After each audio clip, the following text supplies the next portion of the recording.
Marqué dans la Gemara, dans Avodah Zarah, page 17, c'est marqué Yesh kone olamo besha'a ahat. Il y en a un qui peut acquérir le monde, son monde éternel, en un seul instant. Et c'est la fameuse histoire qui ramène à la Gemara, que tous les Sifrei Moussar ils ramènent al Rabbi Eliezer ben Dordaya. C'est marqué. Maintenant, vous allez voir comment cette histoire prend un autre sens. Tout le monde l'a entendu, cette histoire. Moi, ça fait. La première fois que j'ai entendu cette histoire-là, ça doit faire, je sais pas, 10 ans, 12 ans. Mais c'était joli, c'était une belle histoire, l'histoire de Rabbi Eliezer ben Dordaya qu'on va voir maintenant. Et je suis ok, c'est Rabbi Eliezer ben Dordaya. Rabbi Eliezer ben Dordaya, c'est une histoire de la Gemara, c'est l'époque du Tanaïm. Bon, c'est un roman, et il fut une fois une histoire de Rabbi Eliezer ben Dordaya. Mais moi, comment je vais faire? C'est quoi l'histoire de Rabbi Eliezer ben Dordaya? Et c'est l'histoire, messieurs, de tout l'objet du shiur. C'est l'histoire de tout l'objet de ce livre-là. De savoir devenir Rabbi Eliezer ben Dordaya. Rabbi Eliezer ben Dordaya, c'est marqué que c'était le plus grand débauché de la génération. Il n'y a pas une femme qui ne l'avait pas vu. Toutes les femmes qu'il ne faut pas aller voir, mais il faisait tac, tac, tac, tac, tac. Et il était à un niveau terrible. Jusqu'au moment où on lui a fait entendre que pour lui, la tchouva, c'était fini. Que Rabbi Eliezer ben Dordaya, en lo halek l'olam haba. Il n'aurait pas de part au monde futur. Ouais. Quand il a entendu ça, et c'est ça, messieurs, tout le monde entend un jour des choses qui nous font frémir un petit peu comme ça, on commence à avoir une prise de conscience. La différence entre Rabbi Eliezer ben Dordaya et nous, jusqu'à présent, c'est que Rabbi Eliezer ben Dordaya, il a eu une réaction catégorique. C'est marqué qu'il est parti. Il s'est assis entre deux montagnes et des vallées. Il leur a dit, montagne, vallée, priez pour moi. Demandez de la miséricorde auprès de la Kadosh Baruch Hu pour moi, qui me délivre. C'est marqué que là, ils ont dit dans le ciel que c'est fini. Pour moi, il n'y a plus de tchouva. Ils ont dit, baba, avant de prier pour toi, on va prier pour nous. C'est marqué que nous aussi, on va disparaître à la fin des temps. Il dit, arrête, mais la montagne, il ne veut pas prier pour moi. Il est parti, il est parti vers le ciel et la terre. Il a dit, Shamaim va'aretz. Priez, implorer la miséricorde divine. Ils ont dit, avant de prier pour toi, on va prier pour nous. C'est marqué, nous aussi, on va disparaître. Shamaim, comme on dit dans les Slichot, on dit, c'est marqué là-bas, Ki Shamaim, Ki Hashanim Lachou, va'aretz kabeged, tivle. Le ciel, il va disparaître. La terre aussi. Il est parti voir la lune et le soleil. Ah, la lune et le soleil, priez pour moi. Ils ont dit pareil, avant de prier pour toi, on va prier pour nous. Parti voir les étoiles, les astres. Priez pour moi. Ils ont dit, on doit prier pour nous avant de prier pour toi.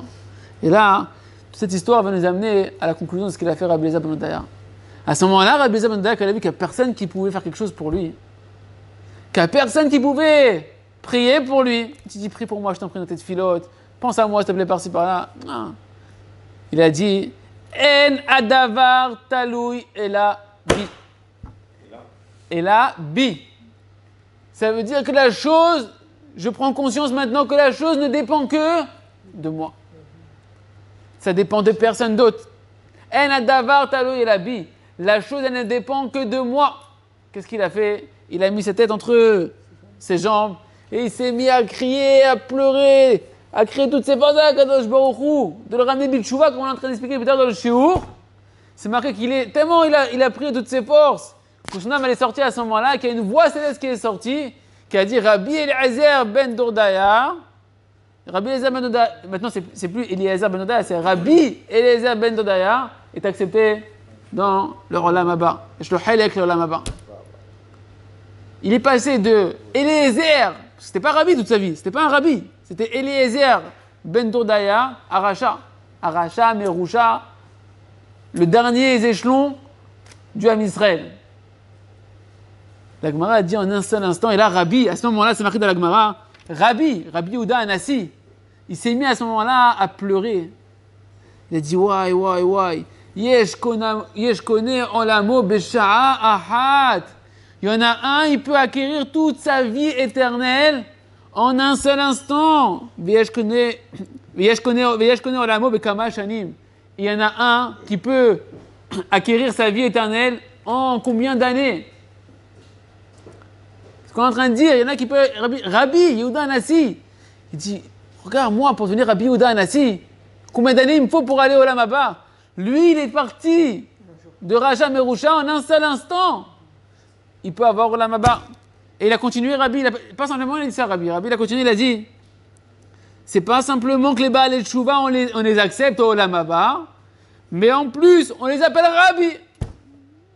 T'aurais pu dire au moins, il arrive au Olam Haba, on lui dit, bon, Eliezer Ben Dodaya, Bechavod, vous pouvez rentrer au Olam Haba, attention, là-bas c'est les rabbis. Toi, t'es Eliezer Ben Dodaya, tout le monde t'a prié, t'as crié à Hachem, bon, on te fait rentrer. Non. Il rentre avec le titre de Rabbi de l'époque de la Gemara des Tanaïm. Atkama, Hachem, en un seul instant, il peut transformer toutes tes avonot, toutes tes fautes même volontaires par rébellion les plus graves, comme Eliezer Ben Dodaya, en mérite, et que tu atteins le niveau de Tana, le niveau de Rabbi. Messieurs, ça, il faut se la rappeler quand on fait une bonne de cette histoire. Hachem, aide-moi à avoir foi dans la Gemara Akdosha, dans Rabbi Eliezer Ben Dodaya, aide-moi à avoir foi, Hachem, qui je connais, au Lamo B'Sha'achat. Ça, vous demandez à Kadosh Baruch Hu. Un homme, il peut, en un seul instant, avec une fila puissante, sortir du plus profond des enfers et arriver dans les plus hauts niveaux du paradis.